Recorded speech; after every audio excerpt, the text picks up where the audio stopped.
আসসালামু আলাইকুম রহমতুল্লাহ। কেমন আছেন সকলেই? আশা করি সকলেই ভালো আছেন। দেশ ও প্রবাসে থাকা ইসলামী ব্যাংকের সকল গ্রাহকদের জন্য একটি মহামূল্যবান মহাগুরুত্বপূর্ণ আপডেট নিউজ এবং জরুরি নির্দেশনা। ইসলামী ব্যাংকের এমডি একটি ভিডিও বার্তার মাধ্যমে জরুরি নির্দেশনা জারি করেছেন এবং অনুরোধ করেছেন, সেই বিষয়টি এখন আপনাদের মাঝে আমি তুলে ধরব। ইসলামী ব্যাংক নিয়ে সোশ্যাল মিডিয়া সহ বিভিন্ন জায়গায় অনেক গুজব ছড়ানো হচ্ছে। সেই বিষয়টির আদলেই ইসলামী ব্যাংকের এমডি একটি নির্দেশনা জারি করেছেন, গুজবে গ্রাহকদের আতঙ্কিত না হওয়ার আহ্বান। নিউজটি আমরা আপনাদের মাঝে তুলে ধরছি। দ্রুতই আপনারা ইসলামী ব্যাংক সহ আরও যে সকল ব্যাংক নিয়ে এমন ধরনের গুজব চলছে সেগুলো সমাধান পাবেন এবং আমাদের চ্যানেলের মাধ্যমে সকল ব্যাংকের সকল আপডেট সবার আগে পেতে অবশ্যই চ্যানেলটি সাবস্ক্রাইব করে বেল বাটন অন করে রাখবেন। ইসলামী ব্যাংক নিয়ে ছড়িয়ে পড়া গুজবে কান না দেওয়ার জন্য গ্রাহকদের প্রতি আহ্বান জানিয়েছেন ইসলামী ব্যাংকের ভারপ্রাপ্ত ব্যবস্থাপনা পরিচালক এমডি মোহাম্মদ আলতাফ হোসেন। তিনি বলেন, সোশ্যাল মিডিয়া সহ বিভিন্ন মাধ্যমে ইসলামী ব্যাংকের বিরুদ্ধে নানা ধরনের গুজব ছড়িয়ে পড়েছে। তিনি দাবি করেন, ইসলামী ব্যাংকের আর্থিক ভিত্তি অত্যন্ত শক্তিশালী ও মজবুত। বর্তমানে ব্যাংকে কোনো তারল্য সংকট নেই। গ্রাহকদের স্বার্থ সুরক্ষায় ব্যাংক সদা তৎপর রয়েছে। বাংলাদেশ ব্যাংকও ইসলামী ব্যাংকের পাশে রয়েছে। আমরা দেখেছি ইসলামী ব্যাংক নিয়ে কিছুদিন যাবৎ অনেক আতঙ্কিত খবর, যে খবরগুলো আসলে ইসলামী ব্যাংকের গ্রাহকদের মনক্ষুণ্ণ করাটাই স্বাভাবিক।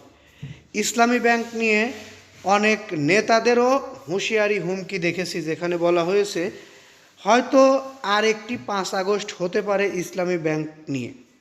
যদি হয় সেটি ইসলামী ব্যাংকের জন্যই হবে। এরকম ধরনের অনেক নিউজই আমরা পেয়েছি। তবে ইসলামী ব্যাংকের ভারপ্রাপ্ত এমডি আলতাফ হোসেন যে বিষয়টি বলেছেন, এই বিষয়টি আমার কাছে অনেক ভালো লেগেছে। ইসলামী ব্যাংকে বর্তমান কোনো তারল্য সংকট নেই। গ্রাহকদের স্বার্থ সুরক্ষায় ব্যাংক সদা তৎপর রয়েছে। এমনকি বাংলাদেশ ব্যাংকও ইসলামী ব্যাংকের পাশে রয়েছে। একটি ভিডিও বার্তায় ইসলামী ব্যাংকের ভারপ্রাপ্ত এমডি এসব কথা বলেন। সম্প্রতি বিভিন্ন মাধ্যমে ইসলামী ব্যাংকের বিরুদ্ধে নানা ধরনের গুজব ছড়িয়ে পড়ার কারণে ব্যাংক থেকে টাকা তোলার প্রবণতা বেড়েছে। এ কারণেই গ্রাহকদের আশ্বস্ত করতে তিনি এই ভিডিও বার্তা দিয়েছেন। আমরা দেখেছি ইসলামী ব্যাংক থেকে একটু বেশিই মানুষ টাকাগুলো তুলে নিচ্ছে, যেটি আসলে ব্যাংকের জন্য শোভনীয় নয়।